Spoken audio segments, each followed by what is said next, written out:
Lawyers you've hired have said that's off limits. Yeah. Right. So that was January 18th. That was the day of the arrest.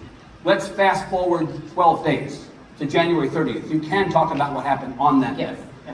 So you're at home. It's extremely early in the morning. It's still dark. You wake up to forceful knocking on the front door of your house. Who's in the house with you that morning? My husband had just left for work, and so it was my three daughters, 7, 8, and 17, and my mother actually was there as well. As you wrote in the New York Times last week, you had prepared yourself for the possibility of being arrested because of the amount of publicity around the church protest and because of threats to arrest Don Lemon, who had also covered the protest. Right? Yeah. And in fact, you just told me backstage something I did not know. We had talked about this conversation a couple times this week, but you told me that federal agents had actually come to your office in June. Yeah, I was working on a story about some footage that I got my hands on that showed excessive use of force of federal agents in Minnesota 6 months before the murder of Renee Good and Alex Preddy. And so I reached out to the young woman who, in the video, you could see was choked. She was picked up and thrown, and then a gun was pointed at her face. And so for me, as a journalist and seeing this footage, I was alarmed to see a protester treated that way and nothing be done about it. And so I felt like it was a story worth pursuing. I invited her to my office to interview her about what happened to her that day. And after the interview, she actually left out. We packed up our equipment, our cameras, our tripods, and we left maybe about 5 minutes after her and ended up finding out that federal agents had apprehended her. We were able to visibly see her in the vehicle. We started filming, asking did they have a warrant, and there was no information given to us at that time. And so the story I was working on about the federal agents' excessive use of force quickly turned into a much different story about why she was being arrested. She's a Latino woman. Is she legally here? Then they had accusations against her despite the video evidence, and that case actually still hasn't resolved. Her court case has been pushed 4 times. So even though you experienced this, and as you said, you prepared yourself for the possibility, when they show up at your house on the morning of the 30th, it's terrifying. Oh, absolutely. It's absolutely terrifying. Absolutely. You told me this week your kids are still traumatized.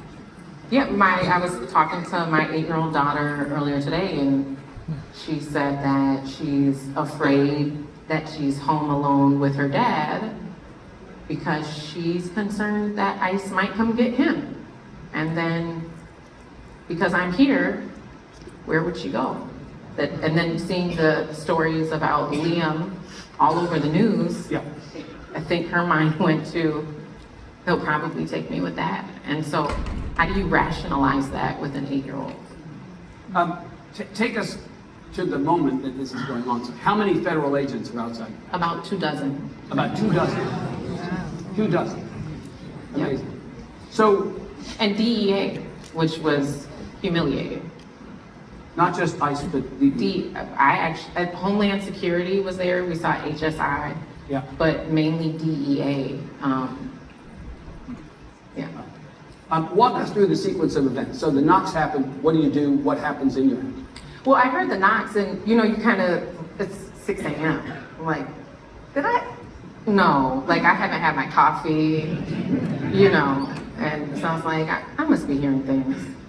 And I remember trying to pull up the security camera, and it was so cold in Minnesota, it was actually frozen. So it was offline. The one by the door, at least. Another one actually was working. I found out later, and then they taped our doorbell camera as well. So even if it wasn't frozen, we wouldn't have been able to see anything. And so the first knock, I just kind of dismissed it as it was early and I was hearing things. But then the knock happened again, and my mother was actually coming up from downstairs, and she heard it.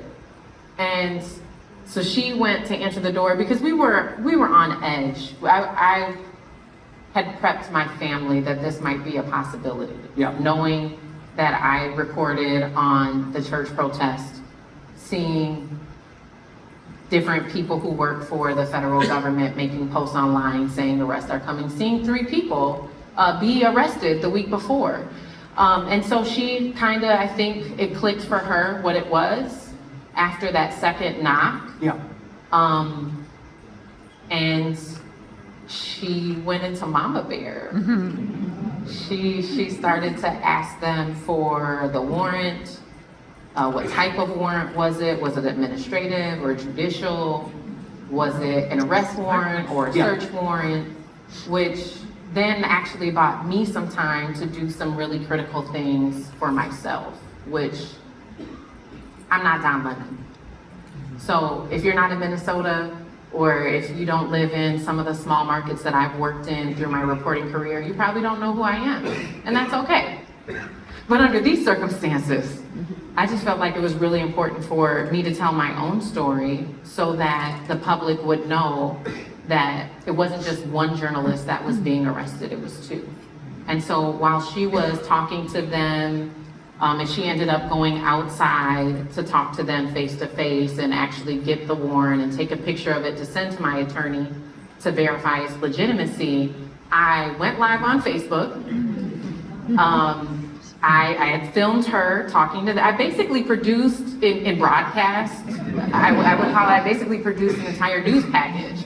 I gave whoever was gonna be doing the story audio, sound, I gave them some B-roll, and I gave them the critical information. And so as she was out there talking to them after I had pulled those 2 things, and then I also was able to pull a little bit of B-roll from, or I'm sorry, security camera footage from her conversation out there, and I started sending it to like my old boss. He works at CNN, and he knows me. He was there with me at the beginning of my career.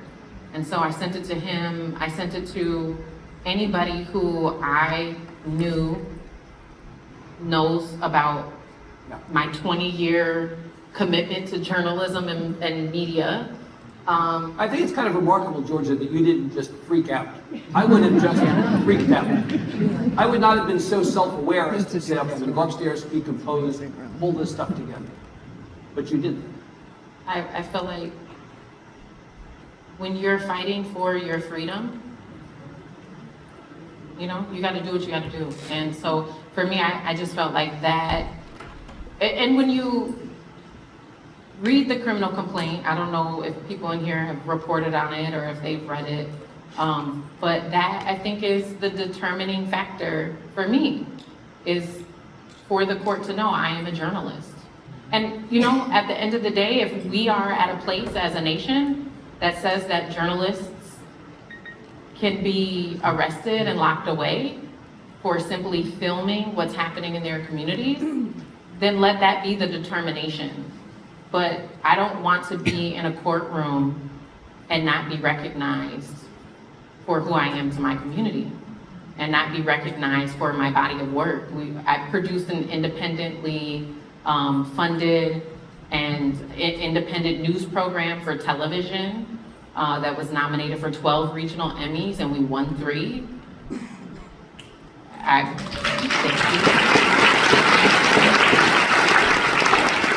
volunteer as the vice president for NABJMN. We just donated $5,000 for scholarships for young people to get into journalism. Yeah. You know, like this is my life's work. And so to think about being before a judge and not being recognized as a journalist, that is why I had to set my fear aside in that moment and really just focus on telling my story. Yeah. So go back to your mother going outside. This is interesting, and again, in our talking this week, I was fascinated to learn this. So it was an arrest warrant and not a search warrant. That's right. That's a material fact. And it's why I shut the live stream down before I actually surrendered. Yeah. Because, and this is why I think we're at a point where people really have to start to educate themselves about what rights we have. Yeah. Because I want to comply, right? But I also know I'm fighting for my freedom. And so if you have a search warrant, it's different than if you have an arrest warrant. If you have an arrest warrant, it means I need to come out and allow you to arrest me. If you have a search warrant, it means I need to let you to like come in my house. So understanding that, oh, okay, you're gonna arrest me. Well, let me make sure that my property is secured and that I can, as a journalist, protect my sources. I have a lot of leads, story leads I've been working on. I did a media briefing. I have unpublished footage of the aftermath of Renee Good's killing. And this is also public information. Well, that lives somewhere. Yeah. And had they had a search warrant, they could have come in and they could have seized devices, they could have seized all that stuff. That had nothing to do with. Right. So your mother went out, the story you told me, I want to be sure I have this right. So there's a mud room that leads to a garage Yep. that's attached to your house. Yep. Right. And so your mother goes outside the mud room when the federal Locks the agents are door. outside, locks the door behind her. And then she goes outside to talk to you. And that's the same way that I ended up surrendering as well. But by doing that, by locking the door, Yeah, it created a barrier. created a Yeah. barrier that they were not able to Correct. benefit. You also told me that you got your phone to your lawyers so that your lawyers could ensure that what was on the phone was not messed with when eventually devices had to be turned over. I think I have some really great attorneys. I did not get them anything. But they're very great somehow. Somehow they just got it. I was on my way to Whipple. I'm not sure what happened after that, but I do know that I have a really great legal team that's very smart. And when you think about what we're seeing play out, even with the arrest that came Yeah. the week before mine, there was AI alteration. So if we know that that's a tactic and a strategy, what do we do to protect ourselves against that? Right.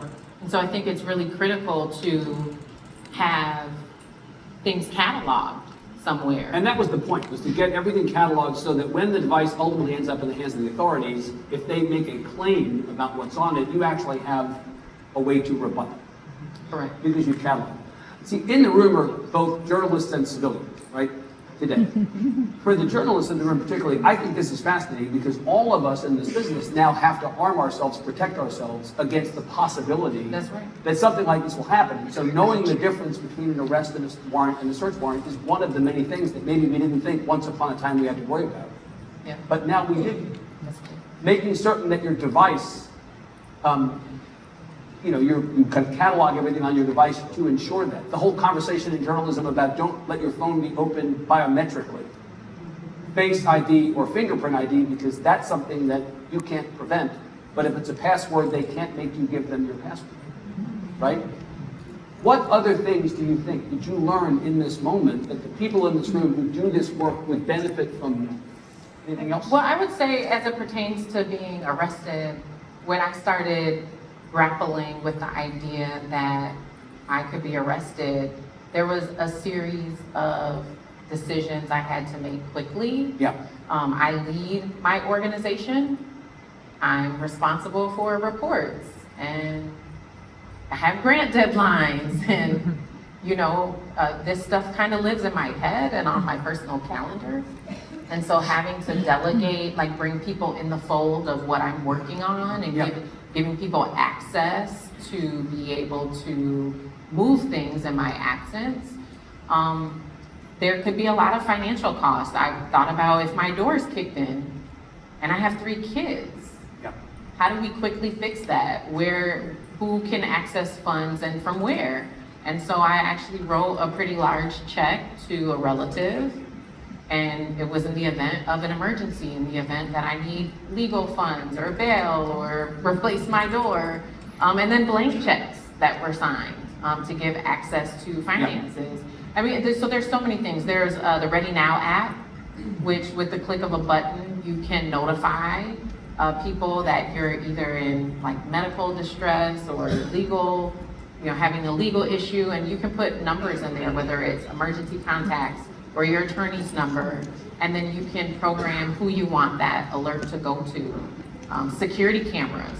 One of the main camera that we were able to capture a lot of stuff from that wasn't frozen was broken the week before, and so I called right away and got that fixed. So I think there's just a lot of things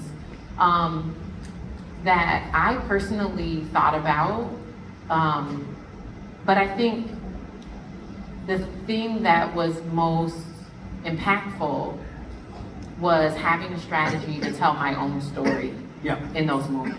So come to find out, in the midst of this, so representatives of the Department of Justice had gone before a Minnesota grand jury and gotten an indictment for your arrest on 2 charges. The first count was conspiracy against the right of religious freedom at a place of worship.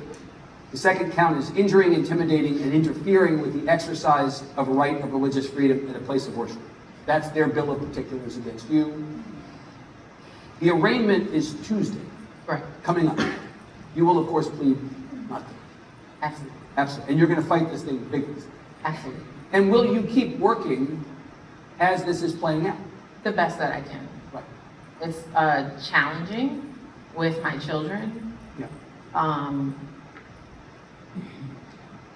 It's also challenging for me Right. because the personal sense of safety that I once had, I don't really have anymore.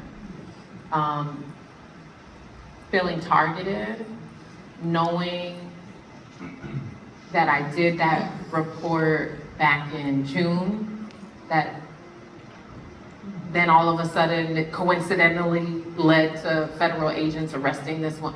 You know, it's just, it's hard to feel safe.